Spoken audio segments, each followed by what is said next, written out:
It's Christian with St. Augustine TV.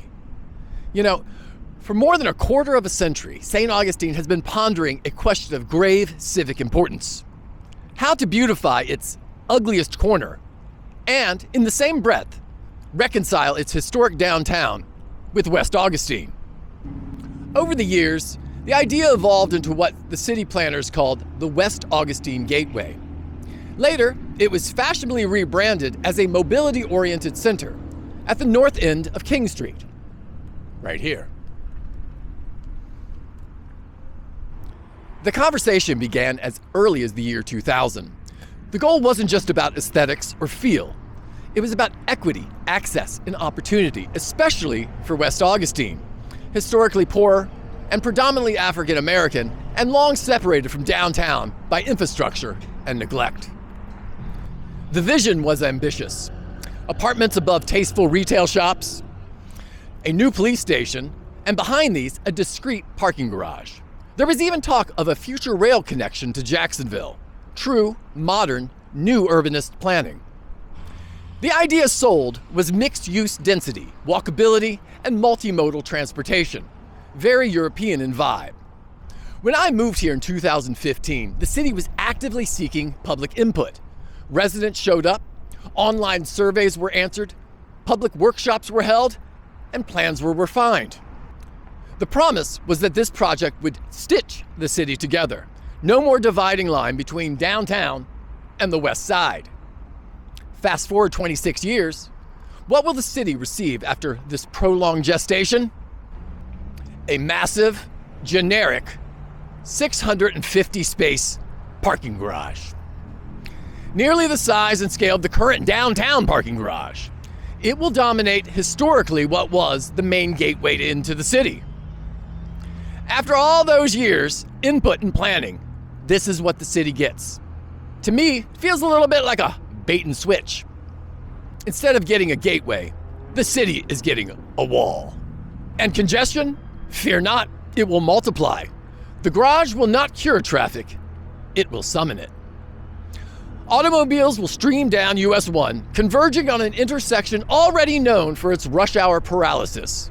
Shuttles will swarm, pedicabs will breed, tour operators will circle like gulls over shrimp boats. Will this result in chaos? We're gonna find out. You could describe this as contemporary, municipal, brutalist architecture, separating downtown from West Augustine. Rather than connecting neighborhoods, this will likely cement the divide. And it's hard to ignore the timing. The project appears tailored to support Nights of Lights. Instead of asking whether more visitors should be encouraged, the city is investing in infrastructure to bring even more cars downtown. Naturally, such infrastructure exerts its own gravity. If you build a colossus to house automobiles, you must then labor to fill it.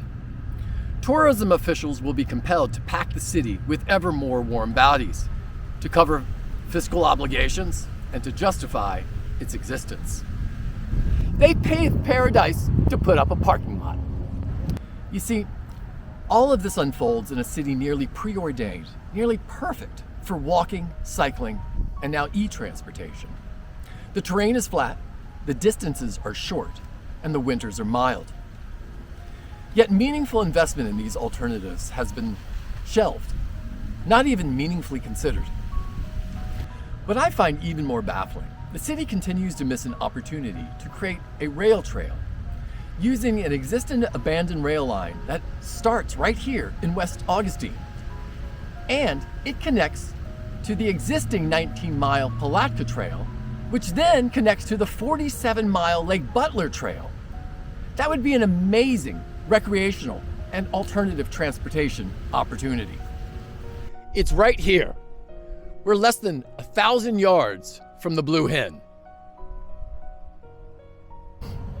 A trail like that could spark real economic vitality in West Augustine. Think bike rentals, cafes, restaurants, and a safe transportation alternative into town for those living along 207. How cool would this be? Right out of West Augustine. This would be a great legacy project, something to be proud of. St. Augustine could be known as the place that is human-scaled, European in its feel. You know, the place where you can ride bikes to breakfast or to the beach, where you get to feel history and the town's beauty and charm up close, beyond just St. George Street. Instead, what are we going to get? More impervious surfaces, more heat, more stormwater runoff right next to waterways, and fewer transportation choices. All at the exclusion of smarter, human-scale infrastructure. City officials seem to be on a streak right now, building and improving numerous parking lots, and now a massive garage.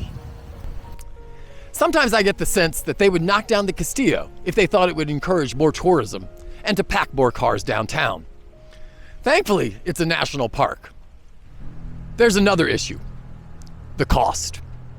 The garage will be constructed by the current owners and leased by the city for 30 years at an estimated $104 million. A handsome arrangement for the owners. At the end of this term, the city may purchase the structure or continue leasing it for another 70 years. It's a 100-year lease. Thereby maintaining basically a subscription plan to a parking garage that they do not truly possess. And eventually, it will become a public liability. One has seen this drama before.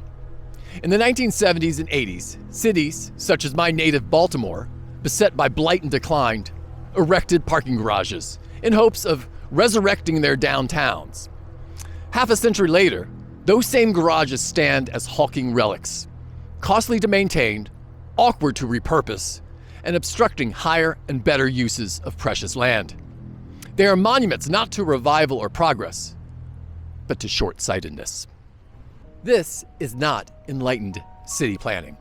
After 26 years of talk of mobility, equity, connection, and vision, the grand achievement is a parking garage. Not a bridge between neighborhoods, not a lively human-scale district, not a legacy project that future generations might salute. A garage. I struggle to understand St. Augustine city officials' obsession with the car. It's hard not to notice that much of this appears to prioritize the financial interest of a few over the quality of experience for the many. The landlords, government, out-of-town corporation, and big business owners along St. George Street. After 26 years of discussion about connection, mobility, and equity, the city ends up with a parking garage. Not a gateway, not a bridge, but a barrier. After 26 years of planning, all we get is a parking garage. Is this really the best we can do? I don't know. Tell me what you think. I feel like this is an unpopular opinion. Am I crazy? Let me know in the comments below. And don't forget to like and subscribe for more unique local St. Augustine content. This has been Christian with St. Augustine TV. Thanks for watching.